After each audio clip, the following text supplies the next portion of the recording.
Hello, and welcome to another episode of CleverTalks. Today, it is my privilege and honor, actually, to host our Vice President of Customer Success in Europe, Mr. Wout Laban. Good evening, Wout. Nice to have you. Thank you. Thank you for having me. I'm excited to be here. Likewise. So, Wout, today I want to pick your brains on how email as a function works. But before we get into the specifics, there's something that's been bothering me for a while, and I want to get that off the plate immediately. Back in 2005, people were clamoring that email is dead, or dying rather. 2010, 2015, they were saying it's dead.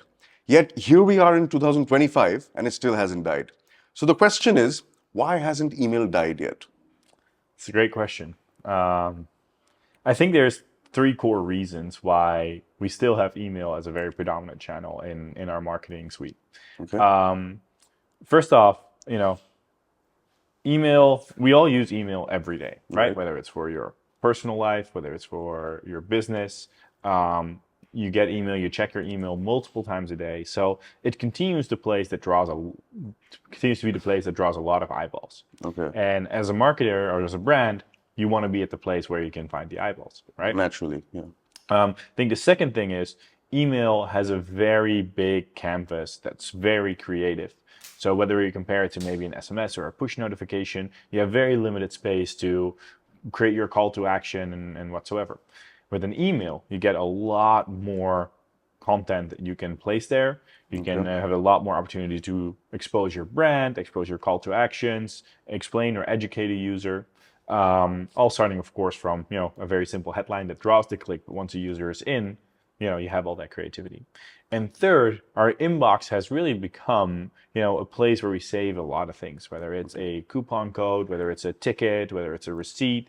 And all those opportunities are places where brands can, continue to build on their user journey, continue to put their brand values out there to a customer, whether it's an e-receipt or something else. Those are opportunities that you want to continue to capture on. Okay. So basically a record, a large canvas for marketers, and a kind of ultimate delivery system. Yeah, the place where all the eyeballs are. And do you think the cost of sending emails has something to do with the reason it hasn't died yet compared to other channels? Yeah, I think that definitely has something to do with it, right? There's channels that are far more expensive Right. than email.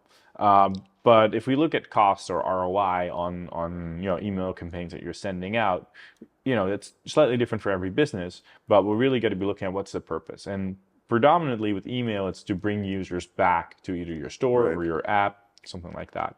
And if you do that, like we kind of look at a sort of a retention waterfall, if you will, where the first and the best place to continue to have your user continue to use your product is in the product itself. Right, once they're actively engaged, educate them, give them offers, help them to do things, bring that value to your end user. After that, once they leave your application or go off your website, like push notifications are a very cost-effective channel to get a user back. Okay. But the further we go out, we start to get to SMS, email, and then ultimately like advertising. And I think email is a very cost-effective channel there. Plus the fact that the messages remain, where a push notification you click and it's gone, and email Right. user can come back to, makes it a far more cost-effective solution. Right. And it's held its ground against the likes of WhatsApp and in-app notifications and the like. So I agree. It's probably for these reasons that it hasn't died yet. Picking on that point, do you think email as a channel can survive independently, or does it need the entire ecosystem to thrive? Like you were saying, that you bring someone through certain channels, you nurture them through emails, and then you push them into ads and product experiences or whatever it might be. So, can email survive independently? Yeah, that's an interesting way of looking at it, right? Okay. So we could think about like, was email ever independent, right? Like, Okay. if you have a great marketing strategy, you probably rely on more than one channel, right? Right. But I think what we've seen is a shift from businesses being like extremely email heavy and doing large and large volumes of batch and blast, just Right. big lists and just get the message out. Now, that we as end users have kind of, pushed back on the world and said like, hey, look, this is super annoying, get the stuff out of my inbox. Yeah.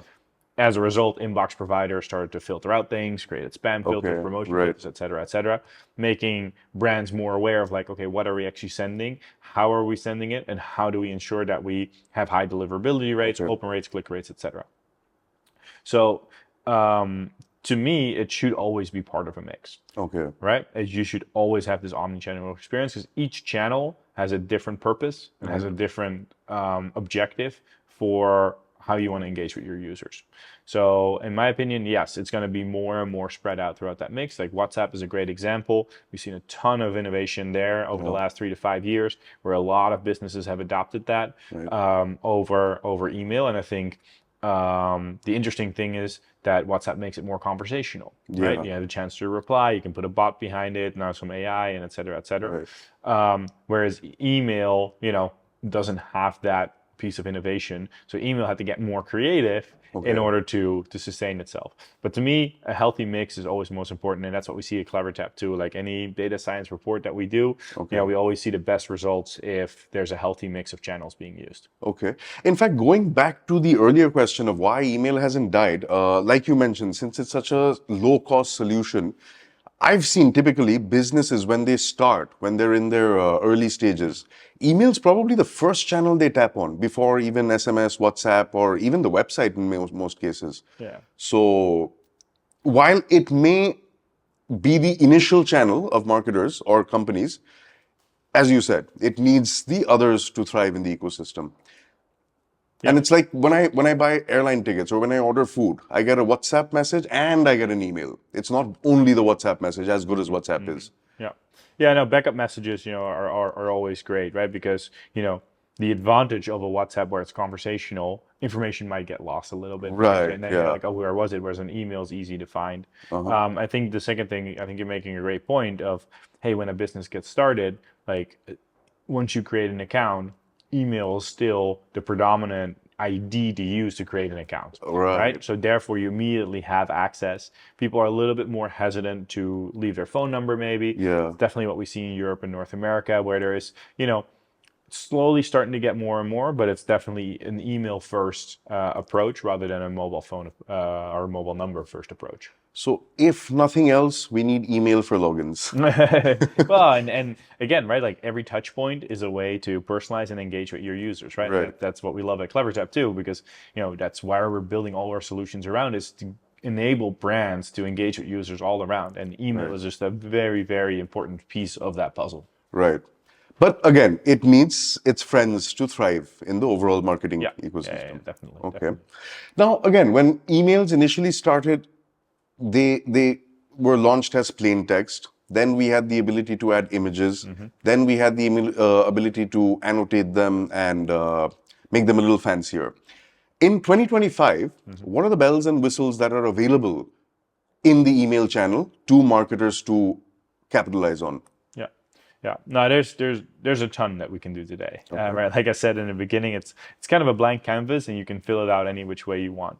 I think the two things that have really helped is like the availability of data, right? The fact that everybody's on 5G now and has unlimited data packages and things like that allows for users to just like have a much easier time downloading all the graphics, videos, little funky features and functions that you built within your email. And that has also led to inbox providers allowing for more, for emails to be a little bit heavier, so to say. Okay. So some of the core bells and whistles that I find really interesting, right? Like obviously we've all seen, just a nicely designed newsletter or something like that. That's beautiful, but we've seen a lot more GIFs being added, videos being embedded, audio being embedded into emails, even to the point where emails become interactive. You can run a poll, you can, have a user take an action, make a check-in, do whatever is required. If it's a simple step in a larger process, do that directly in the email. And now it not only becomes like a flyer, so to say, in your phone, it becomes an interactive piece that you can engage with as a brand. And I think that's a really, really powerful way to run your program. So effectively, it can become a part of the platform where you can maximize engagement with your users. Yeah, I would. I think every marketing channel that you use is an extension of your brand, right? But email now has gotten the ability to become interactive. Right. And once it's interactive, you can send an update, which can trigger a next thing, right? Right. Maybe it's like, hey, we want your phone number. You fill out the phone number, click, boom, and it automatically, now you get a WhatsApp. Right. If that's your preferred, method of communication. So it really enhances that whole experience. Got it. So it's definitely got a lot of bells and whistles, which brings me to the next point, which is sitting in 2025, how do you see email evolving into the future? Firstly, what it might become or morph into. Secondly, how it will remain important or not important as a marketing channel. Yeah.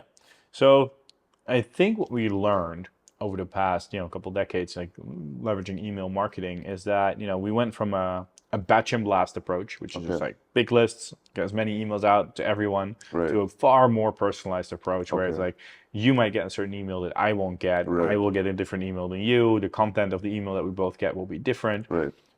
To ensure that we get high click rates, high open rates, and remain on the top of the inbox and get the right delivery rates, because the inbox providers, they have their own algorithms to figure out like, hey, do we deliver this email, yes or no? Do we mark it as spam, et cetera, et cetera. That was, it's an extremely important thing, is that email hygiene in order to get those deliveries in. And I think that might be something that's gonna massively change, especially with AI agents just taking over a lot of our behavior, because I personally believe that email will remain as a channel for the simple reasons I mentioned in the beginning, Right.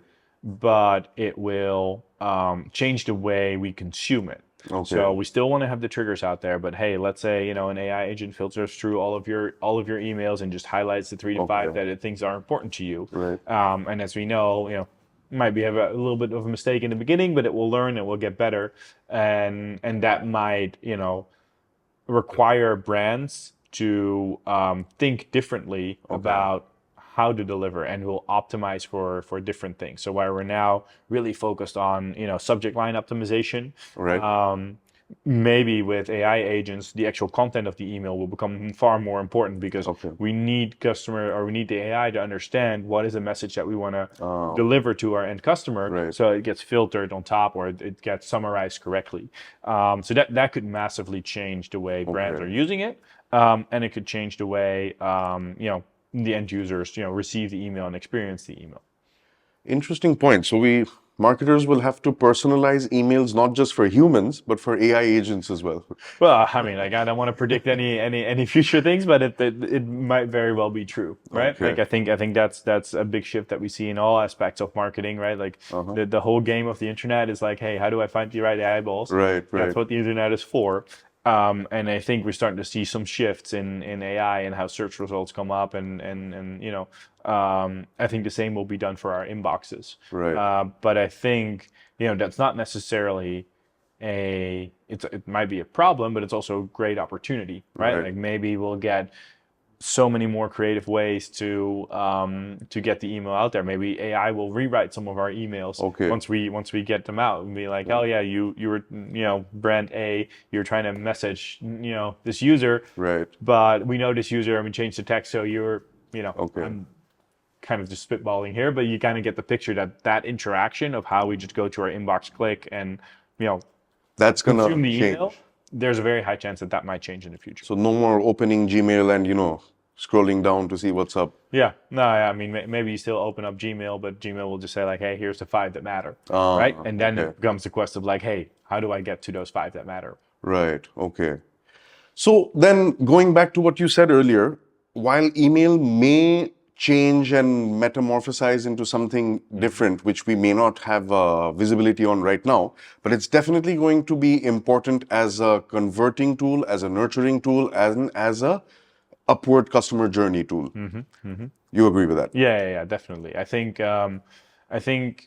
email will remain, especially in the markets that we are today, where it's being used. Like, it's so ingrained in people's lives that even though the operating model might change a little bit, Like, I cannot imagine a world where brands are no longer leveraging email. Right. And again, it was supposed to die in 2005. We're in 2025 and it's still an important channel. It's the phoenix that rises from its own ashes. I think you nailed it with that. So that was all about emails and what we think about emails in the future. Thank you so much, Wout, for joining us. It was a pleasure having you. I hope to have you again soon. Thank you all for tuning in. We'll see you in the next one.